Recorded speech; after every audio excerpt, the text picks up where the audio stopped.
चलिए बच्चों, आप लोगों की इंतज़ार घड़ियाँ ख़त्म हुई। देखिए यहाँ पर लिखा गया है केमिस्ट्री क्लास 12th और सेकंड पार्ट, जिसका नाम है, पहले चैप्टर का नाम है हेलो एल्केन। अभी क्या करते हैं, देखो सुनते हैं। इस हेलो एल्केन का संधिविच्छेद करेंगे तो क्या मिलेगा। ये मिलेगा हेलो और प्लस एल्केन। देखो ये हो गया हेलो प्लस एल्केन, ये हो गया हेलो एल्केन। ठीक है बेटा।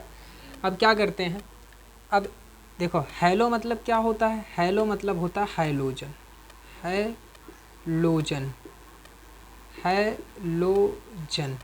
अब ये हाइलोजन क्या है, अब ये जो हैलोजन है ये आवर्त सारणी में जाएंगे और वहाँ पर हमको मिल जाएगा वर्ग नंबर 17।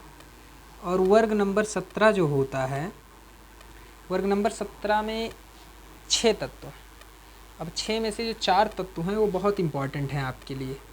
जैसे देखिए दो हैं वो अधिक कम क्रिया करते हैं, इसलिए हम 4 कहते हैं। आपको 4 मैक्सिमम ये याद होना चाहिए, सबसे ज़्यादा क्रियाशील है। जैसे फ्लोरीन हो गया, क्लोरीन हो गया, फिर ब्रोमीन हो गया, आयोडीन हो गया। ये देखिए ये जो होते हैं ये सबसे ज़्यादा क्रियाशील तत्व हैं। अब ये होते हैं हाइलोजन, हमारे हाइलोजन। अब इस हाइलोजन को देखो, इसको हम एक्स से प्रदर्शित करते। ऐसे एक्स कहीं लिखा रहेगा तो मतलब समझना, केमिस्ट्री में अगर एक्स कहीं लिखा है तो उसका मतलब ये वाले तत्व है उसके स्थान पे। इसे एक्स से प्रदर्शित करते हैं। देखिए एक्स से प्रदर्शित करते हैं, ये हो गया। एक्स से प्रदर्शित करते हैं, प्रदर्शित करते हैं।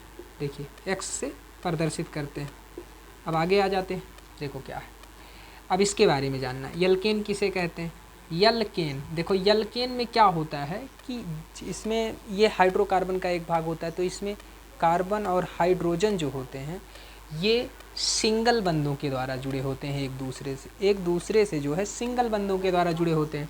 अब सिंगल बंधों के द्वारा जुड़े होने का मतलब इस चीज़ का है, देखो कि वह ये किसे कहते हैं। देखो वह हाइड्रोकार्बन, वह क्यों हाइड्रोकार्बन क्यों लिख रहे हैं, क्योंकि ये हाइड्रोकार्बन का भाग है। आप 10 और 11th में इसका अध्ययन करके आए होंगे। वह हाइड्रोकार्बन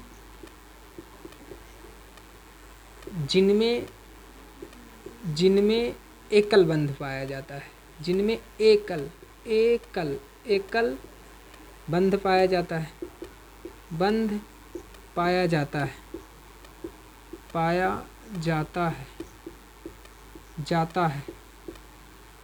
उसे एल्केन कहते हैं, उसे एल्केन कहते हैं, एल्केन कहते हैं। देखो अब जैसे हम सोच रहे हो सर अगर कोई पूछता है एल्केन का सूत्र बताओ, तो कुछ नहीं करना है, सीधा जितनी कार्बन की संख्या आपने लिया उसका 2 गुना करिए और उसमें 2 जोड़ के हाइड्रोजन लिख दीजिए, क्योंकि ये हाइड्रोकार्बन का भाग है। जैसे मैंने 1 कार्बन लिया है तो अब इसका 2 गुना कितना हो जाएगा, 2, और फिर 2 जोड़ेंगे कितना, 4। अब ऐसे मैंने कितना कार्बन लिया, 2, अब इसका 2 गुना करते हैं, 2 दूना 4, और फिर कितना जोड़ते हैं, 2, तो कितना हो गया 4। ऐसे 3, ऐसे कार्बन जो है C3 लेते हैं। अब इसमें 2 तिहाई कितना हो गया, सॉरी हाँ 2 तिहाई 6, और 6 2 कितना हो गया 8। अब ETC ऐसे बहुत सारे लिख सकते हैं। अब इसमें आप देखेंगे, चलिए स्ट्रक्चर बना देते हैं 1 2 का। जैसे इसका बना देते हैं C2 और H, यहाँ पर H6 होगा, तो C2 हो गया और H6। देखो क्योंकि 2 दूना 4 हो गया और 4 2 6 हो गया, तब इसका स्ट्रक्चर बनाएंगे 2 कार्बन परमाणु 1 बंध। अब इसको 1 कार्बन को कितने बंधों की ज़रूरत, 4 बंधों की ज़रूरत होती है। अब इसके पास 1 है तो इसको 3, 1 हो गया ये, और ये हो गया, अब ये हो गया। अब ऐसे इसको देख लो, इसको 3 की ज़रूरत। अब सब में इसमें क्या हो गया, जो स्ट्रक्चर शो हो रहा है उसमें कार्बन और कार्बन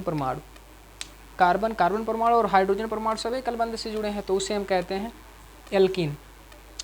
अभी आपने सेकंड पार्ट से जाना हेलो एल्केन किसे कहते हैं, हेलो किसे कहते हैं और एल्केन किसे कहते हैं। अभी लेकिन ये नहीं जान पाए आप लोग कि हेलो एल्केन किसे कहते हैं, ये पूरा। अभी देखो ये दोनों साथ जुड़े हैं, तो इसको जानने के लिए जो नेक्स्ट वीडियो आएगी आप पहले कमेंट करना, और कमेंट के माध्यम से ये बताना कि मैं अगली क्लास आपको दूं या ना दूं, या फिर जिसमें जो समझ में आपको नहीं आया कमेंट के माध्यम से बताना।